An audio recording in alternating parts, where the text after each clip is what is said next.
This is TV Grid.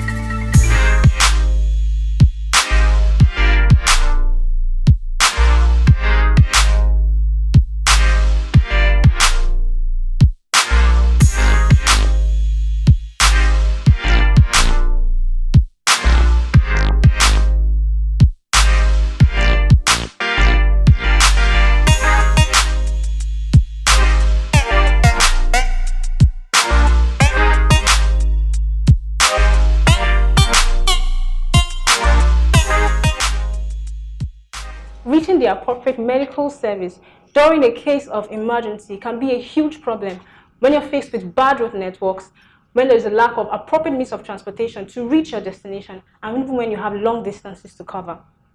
Our guest today didn't just see this need, but took a step further to establish the first air-operated emergency medical service in Nigeria. In 2018, she was the first woman and the youngest person to win the Silverbird Extraordinary Business Achievement Award.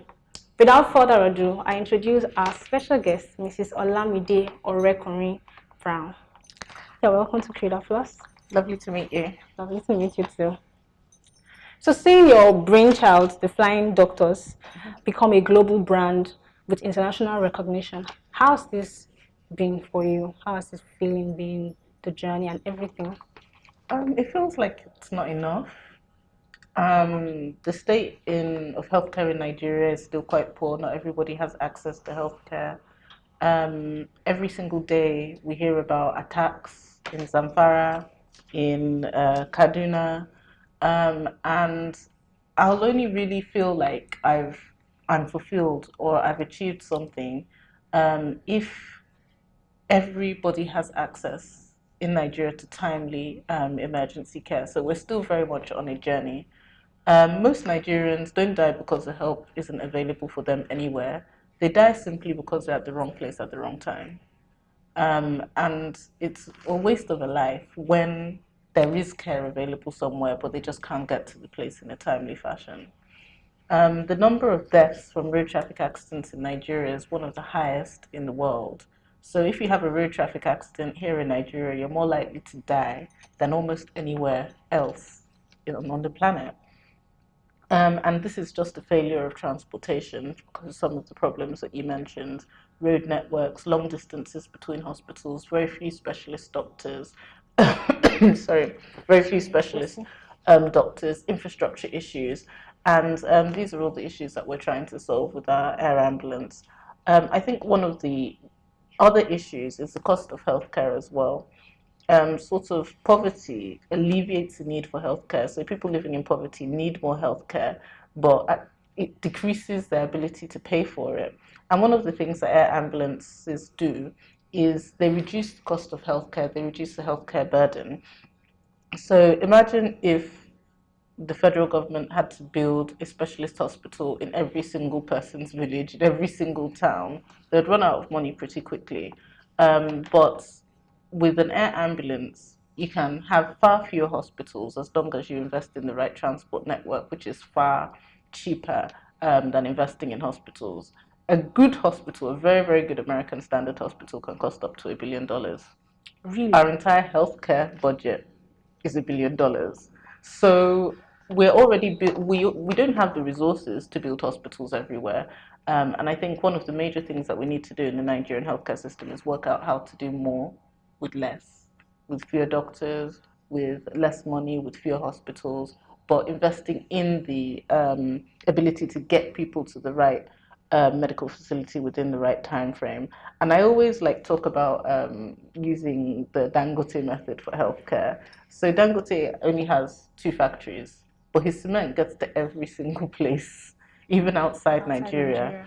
But he has 2 major factories where all of that cement can be processed. And healthcare works in the same way, where you can have fewer hospitals, but you can do a lot more with those hospitals. So in India, for example, a typical Indian hospital, especially in the cardiovascular care, as a case study, there's a cardiovascular care hospital in India, that the number of operations that they do in a month is equal to what a typical American hospital would do in a year.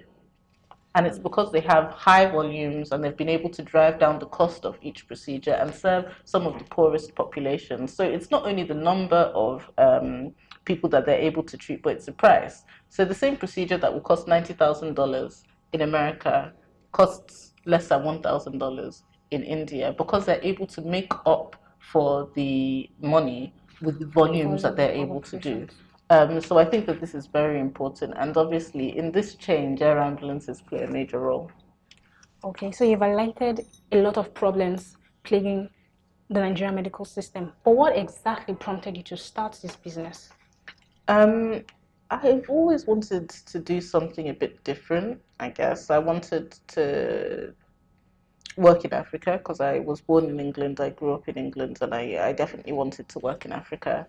And I guess it was seeing that people could be more successful in Africa as well. So when I was living in England, I guess the only ideas that I kind of got from Nigeria were looking at the media, looking at Punch newspaper, looking at Ovation, and you know how those publications paint Nigeria, you know, the big bosses, the captains of industry, the top bankers, the owner of this airline. So, you know, in England, you don't really see people like that, right? I didn't know anybody that owned an airline. I didn't know anybody that owned a bank. Those were like, according to the way I grew up, those were things for white people. But I could see, like in Nigeria, that black people were able to achieve those things as well. And that's what really attracted me to living in Africa, quite contrary to what the narrative is here. But I saw at least that people could, yeah, people could be successful here in on a different level to what they were in England. So most of the people that I saw in England, especially the Nigerians, they were really working in kind of minimum wage jobs or middle level jobs. But I had not seen anybody that owned a bank or an airline or a power company or an oil block. Like those things were only found in Nigeria. So I saw a level of prosperity, but I also saw a level of impact that I could make. So those people, they've made far more impact than if they were just working a job in England, right?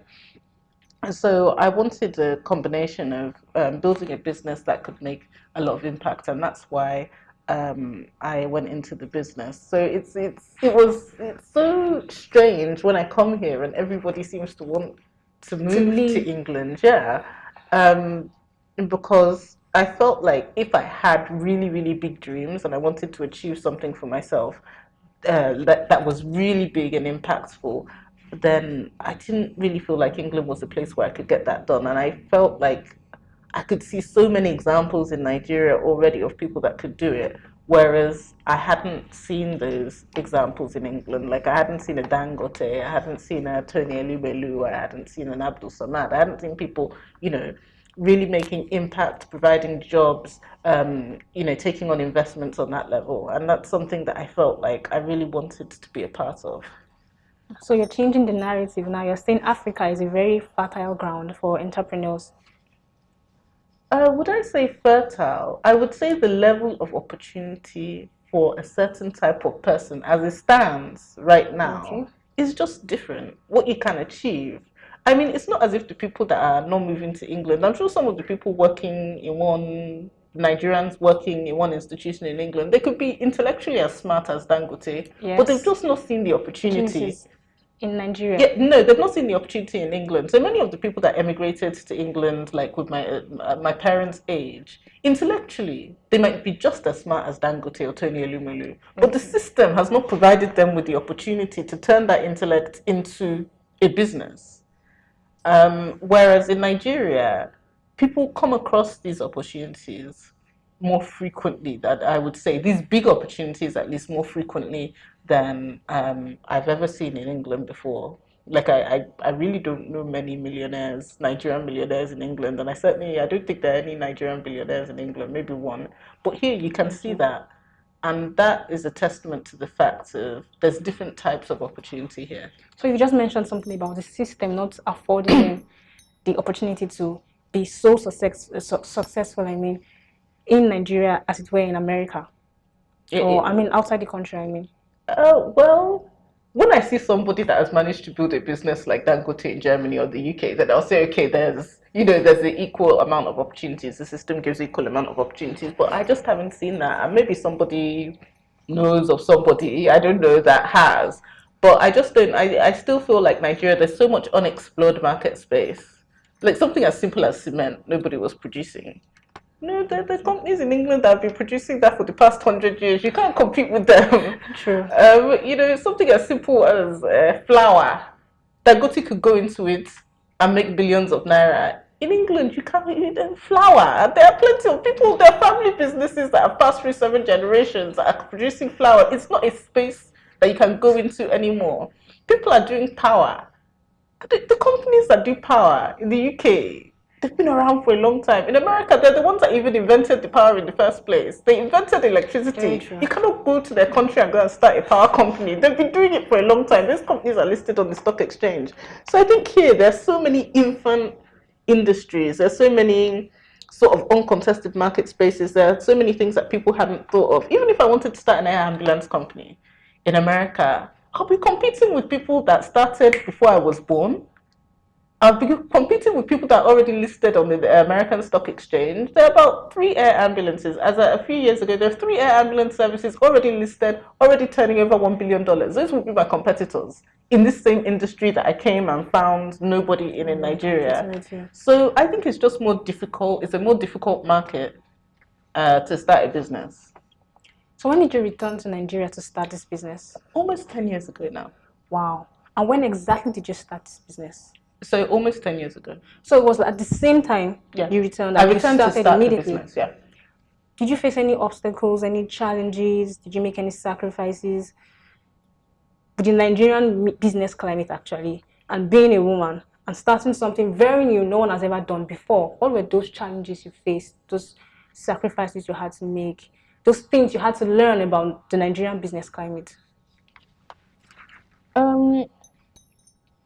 It's such an interesting question, and I think that like the main things that I had to learn, I guess as a doctor, it was very difficult for me to start a business in the first place because I didn't really know anything about business. So I think the main things that I had to learn were basic business principles, and I really, really struggled with understanding things that weren't directly related to my profession. Communication, customer service, marketing, sales, forecasting, accounting, people management, human resources, leadership. Those are not things that really come up in medical school, especially the finance aspect of things. And I kind of struggled with that at the beginning of my business, and those were the strongest obstacles for me. Of course, they were external obstacles, but I don't think they were as strong as some aspects of myself that I can now see. So there are always obstacles in operating in any business environment, I think. But I think the thing that is most likely to hold you back is how fast you're able to develop and adapt your capacity to solve those problems. And at the beginning, I was really slow. And I think another thing that affected me was the people that I had around me were not in business. So I wasn't getting the right advice, I wasn't getting the right mentorship. Nobody was trying to operate at that level. So I didn't have a business community around me that could help me and advise me as well. So I was kind of like on my own trying to do this very big thing without ever having studied business before. The other things that people talk about, the rate of loan from the bank, um, the difficulty in incorporating a business, maybe dishonesty, integrity, corruption, those things, they're all there in the background. But I see people that have built big businesses despite that. And then I look at my fellow Nigerians in England and America. Okay, there's no corruption there. There's a low loan rate. There's everything. So why have you people not been able to build any business? The highest business that I've seen them do is just maybe like a hairdresser or some small consulting firm or maybe selling Nigerian food. So where there's ease of doing business, you've not done any business. It's here that it's very hard to do business. I see very, very successful Nigerian business people with a private jet hangar now. There's nowhere, even if you combine the number of Nigerian private jet owners across the world, you will not get as many as are parked outside now. Yes. So that means that there must be a way to overcome those challenges. And that's what I was always thinking. Like, I have this painting, I do it every year. I have a painting of Dangote right by my bed. So whenever I wake up, I'm just seeing seeing who I want to be like. And I always think that, like, this is somebody that has managed to maneuver all those things over the years and grow his business.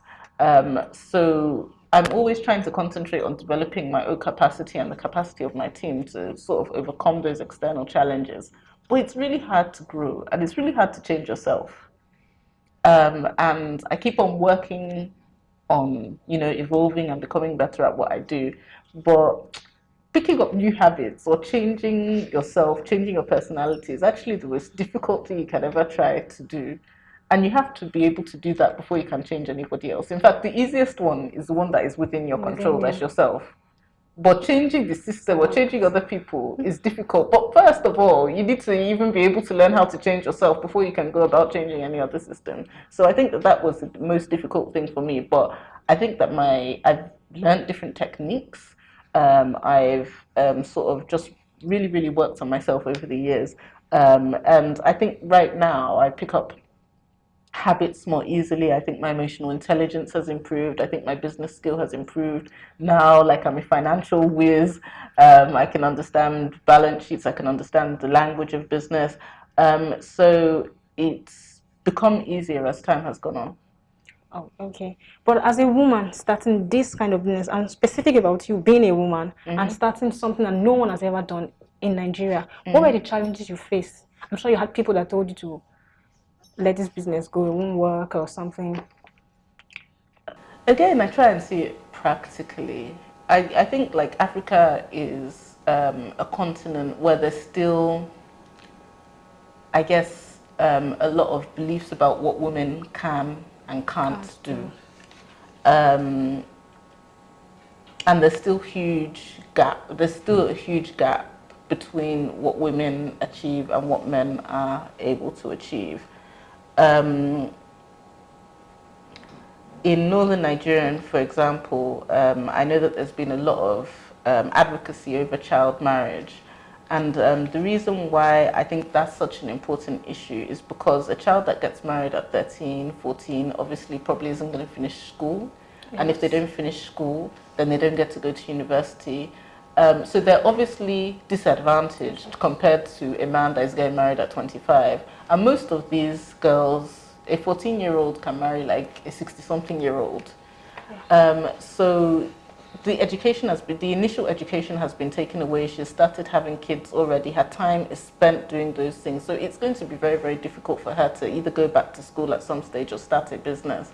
And that's where the disadvantages start.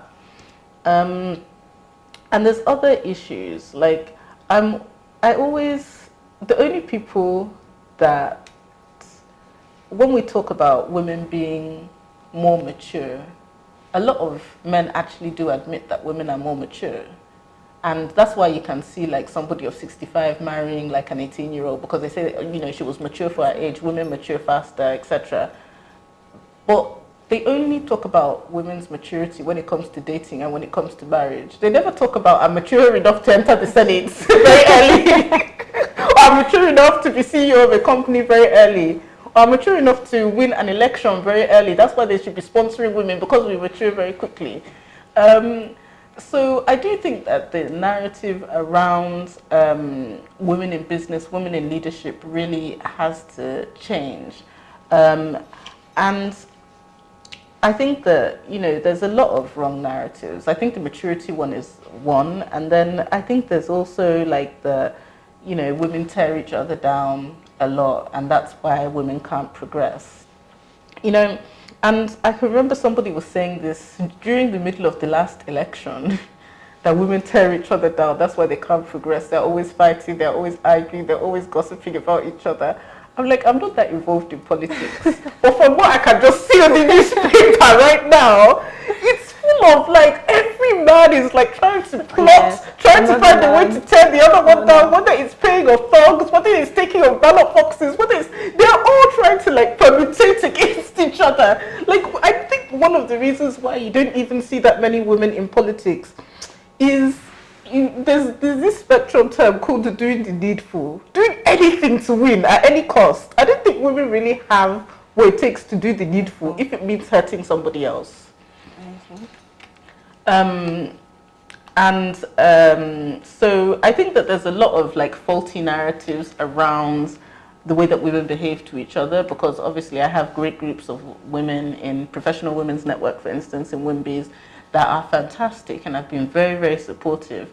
And when there's women in government, female senators, female appointees, they always take a special liking to me, especially if they're in my industry, because they feel like, oh wow, this is the only other woman that I can find, let me support her. But there are very, very few women in those positions.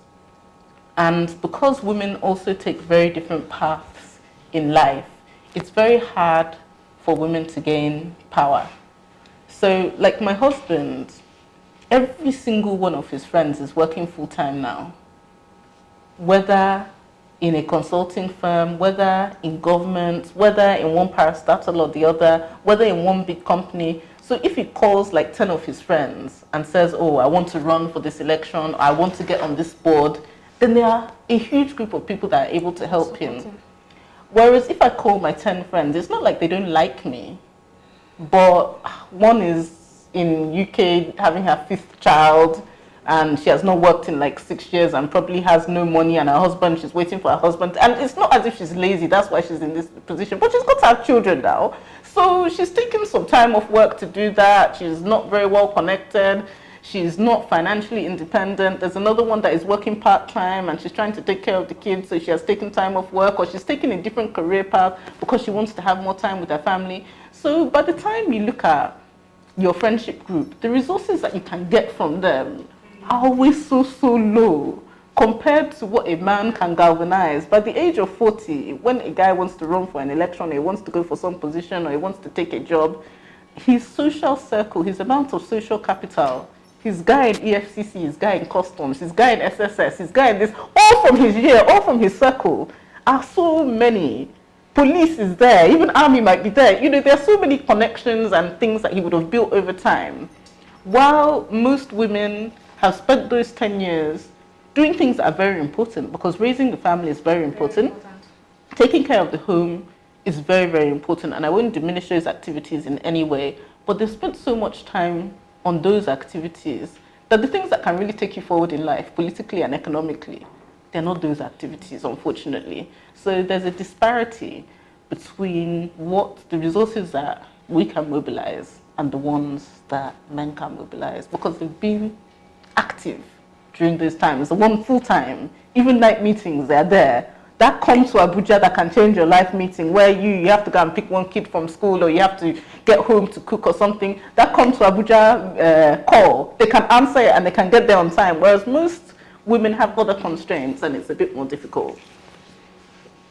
Before you started this business, you were a trained doctor. Did you go to aviation school to learn to become a trained pilot, or? Yeah, I did go to flying school, but not because I wanted to start the business. I just liked flying. So it was one of like my, I guess, one of my passions. But I quickly learned that my knowledge of medicine and my knowledge of flying helicopter were not going to help me in business in Nigeria. I think that sometimes when we train in these technical things, like medicine, like accounting, like we feel that those technical courses are going to help us in the business of that technical thing. But it doesn't always work like that. Somebody that is good at accounting might not necessarily run a good accounting firm. Somebody that is good at flying, a good pilot, might not necessarily run a good airline. Somebody who is good at hairdressing, for instance, might not run a good hairdressing business. There's a big difference between the technical skill of what you're doing and the business of what you're doing, miles apart. So I think the skills that have helped me most running the business is accounting.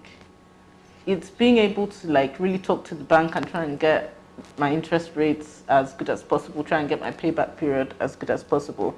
it's being able to analyze the data in the business, being able to sort of lead people, being able to make sure that people are happy in the organization and they're productive.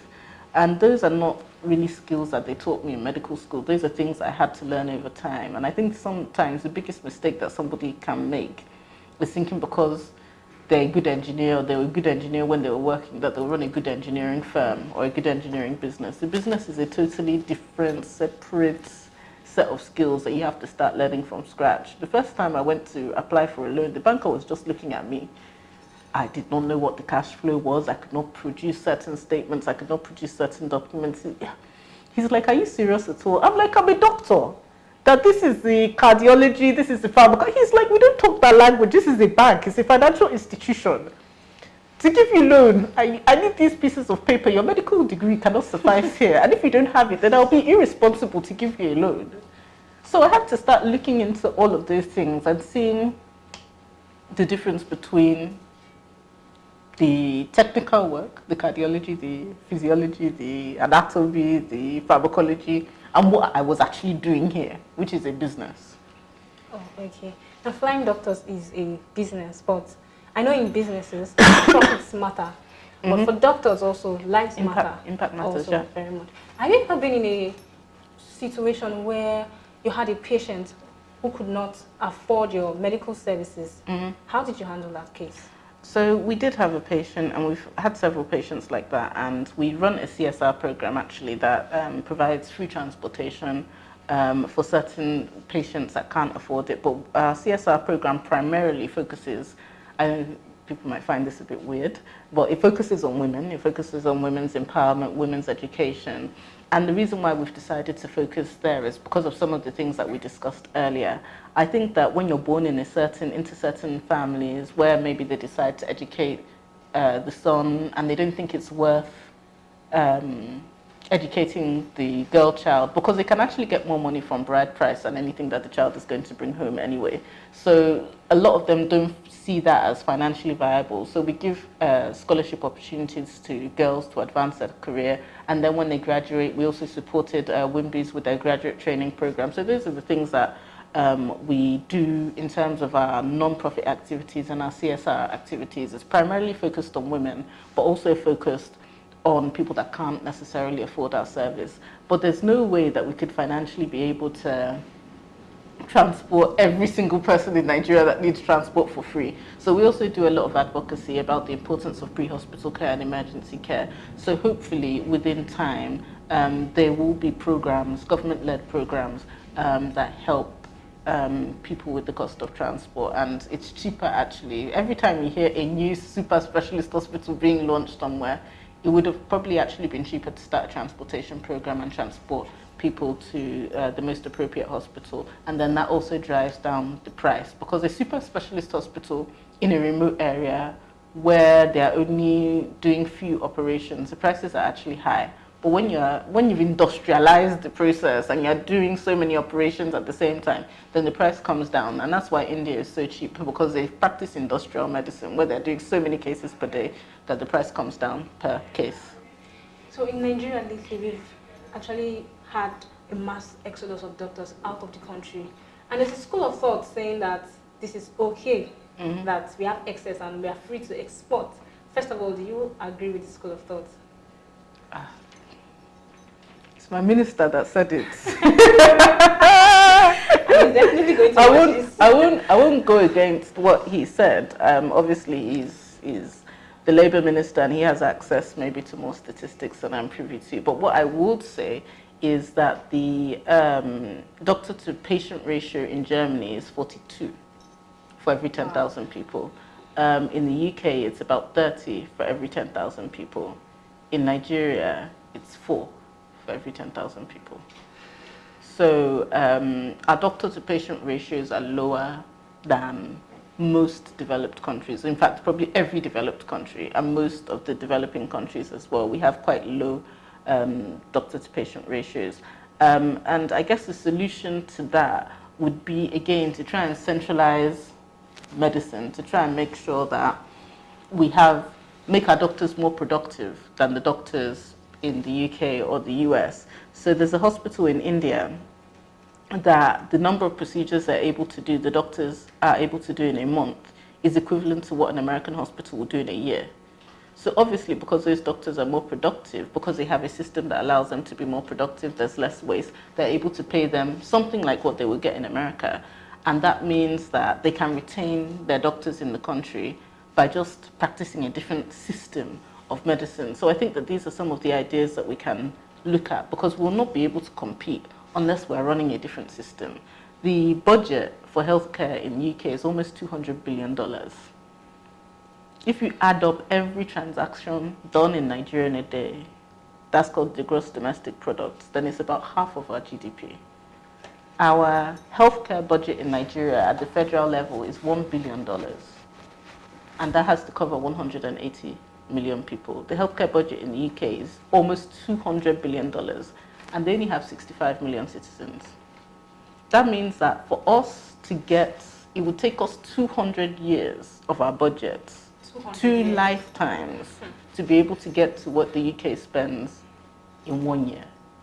And if you look at the UK news about healthcare, then it's not as if the healthcare is fantastic. They're always agitating for more money. They're always saying the healthcare system is underfunded. They're always having to do supplementary budgets. So how much more Nigeria? And that means that we need to operate a different system if we want to get similar results. So Flying Doctors is situated right here in Nigeria, but do you do other operations outside of Nigeria? Yeah. We operate in almost 10 countries now. Around West Africa, and then we evacuate all over the world. All over the world? Yeah. Oh, that's wide. That's really large scope of influence. Let me take you back to your background. You grew up in the UK, obviously. What was growing up in the UK like? I can't really remember much about it, to be honest. But yeah, I had a good upbringing. But when you grew up in the UK, especially because I had foster parents and they were white, I always felt I was not sure what my culture was or what my roots were. And I was always curious about, living in Africa. I think a lot of people feel that way. And very curious about what the opportunities would be if I was sort of born in a different place and I had the access to different opportunities. So you were always connected to your origins, even though you were I always wanted to learn more. I was always curious. Oh, okay. So you've spoken a lot about women while we were talking, and you've spoken a lot about women at international platforms as a public speaker also. Do you consider yourself a feminist? I like that word. I don't know why people run away from it. Especially men. No, I think men embrace it. Like my husband will call himself a feminist, actually.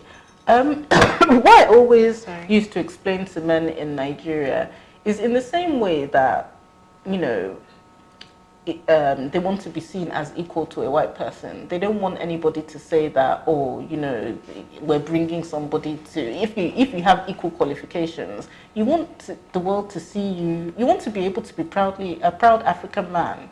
You don't want to be diminished by anybody because of the color of their skin. And there's still areas in the world where that happens, where a Nigerian man will go and compete for a job with a white man with equal qualifications, but they'll see the white man as more intelligent. Obviously, it's going down. Racism across the world is going down, but it still happens. There's still racism in the world today. But I feel like most Nigerian men, at least, want to be seen as equal to anywhere in the world as long as they have the qualifications to do the job. And in the same way, I think women what feminism is about is that same thing. We just want to be seen as equal. And it's always that the movement is something that is going to be continuous, because obviously, it's been a long time since slavery was abolished in America, but still today, there are still incidences of racist attacks. There's still incidences of black people being seen as less. If you go to Twitter and look at all the white supremacist handles, they'll still be telling you that the brain of the black man is smaller, and that's why we're not progressing and we're not developing. They will be bringing anatomy textbooks to show you that these people are really stupid, that's why they haven't moved forward. And that still happens today. So in the same way that there's still work to be done in terms of ethnic equality and equality between sorts of different skin colors, there's always work to be done also for women. And I think all feminists want to do is the same thing that any black man wants, which is just to be seen as equal if they have equal qualifications. Okay, so there are many women right now watching this, and they've really looked up to you, all your achievements, taking a bold step to start this kind of business in Nigeria, being a woman. What's your word to them right now while they're watching? A word to women only or to everybody? To everyone if you wish, but women also, women in particular. I think sort of in Nigeria today, we're seeing a lot of issues that affect not just women but young people in general. When I look at the past generation, you can see head of state being like 38, 39. You could see people getting on boards of directors, starting really big companies in their late 20s, early 30s. That's not seen anymore. There are a lot more young people living in poverty. There are a lot more young people that don't have access to the opportunities that the previous generation did. And the reason why is because, you know, there's less money available. The money that Nigeria makes has not grown at the same rate as the population. So even right now, the population is growing at 4%. The economy is maybe growing at 1 point something percent. So everybody is getting poorer because the last generation were not able to accelerate productivity. So my sort of word to myself, I guess, my challenge to myself and everybody in this generation is to try and correct those mistakes. Mistakes around productivity, mistakes around entrepreneurial attitude, mistakes around integrity. I mean, these people, the last generation, they're old now. And you know, we have to try and fix things. They're not going to have capacity for that much longer. So we need to be a bit more assertive in making our voices heard and correcting some of those things. Otherwise, you know, it's our children that will suffer. Thank you very much. Thank you for everything that you said thus far. Thank you very much for staying with us. So with this, we come to the end of Creed Applause. We'd love to hear so much more from Dr. Olamide Orekunrin Brown, but we have to bring the show to a close. And don't forget that the conversation continues on social media. You can follow us on all our social media platforms on Facebook and on Twitter at TVCreedHQ, and also on Instagram at TVCreed. And you can also subscribe to our YouTube channel and visit our website at tvcreed.com. Till I come your way next time, my name is Faustina. Thank you for watching.